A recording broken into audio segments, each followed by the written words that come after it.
yàlla sax dañuy génn seen kër yi am na ñoo xam ne moom dëkkatuñ seen kër yi foofu tamit ña fa nekk ñu génn leen dégager leen def fa beneen canal boo xam ne ci ni mën na nekk bassin de rétention ñooñu ñu génn leen fii wut ay Touba yaatu na suuf si yaatu na ñu wut foo xam ne ay cité lay doon maanaam état ñëw jàpp ci ak xalifa bi ñëpp ñu ñëw tabax fi ay kër kenn ku nekk ñu dëkkoon ci son yi te sa kër nga xam ne bu tawee day taa ñu génn leen yóbbu leen foofu cité yooyu ñu dëkk fa fii ñu def ko ay bassin loolu man jàpp naa ne solution la ginnaaw loolu tamit Touba moom xam nañu ndox mu fiy jaar mënu ta def ci dëkk bi ñu wutal ko ay canal yoo xam ne sëñ Muntaxa bu woote woon xalifa seexi sëñ Touba yëpp ni leen ay canal laa bëgg kenn ku nekk mu am lu na sas ci ay mètres ñu yóbbu ay canal mën nañ ko yóbbu ba géej noonu murid ba géej barke borom Touba mën nañ ko yóbbu ba géej bu ko defee seex bu nekk na dooleem toll ñu ni ko tabaxal ñu lu tolloog nangami mètre ci nangami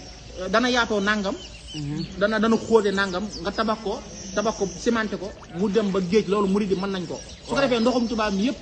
di dem foofu lii bu ñu ko defee bassin de rétention buñ ci bëggee liggéey sax mën nañ cee liggéey maanaam mën nañu def ay tool yoo xam ne si nii mën nañu jëlee fii ndox mi di ko yóbbu foofu nit ñi di ci bay loolu mooy solution bi mais fii moom heure bu canal bee feesee ñun dañuy génn parce que fii moo nekkoon aw yoonam te canal bu feesee dañuy ubbi canal ba fii day jëm si waat te xam ngeen ne lii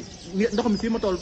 màggal gi 29 jours moo ci des 29 jours xaw ma 28 jours xam ngeen ndox mi moom nit ñi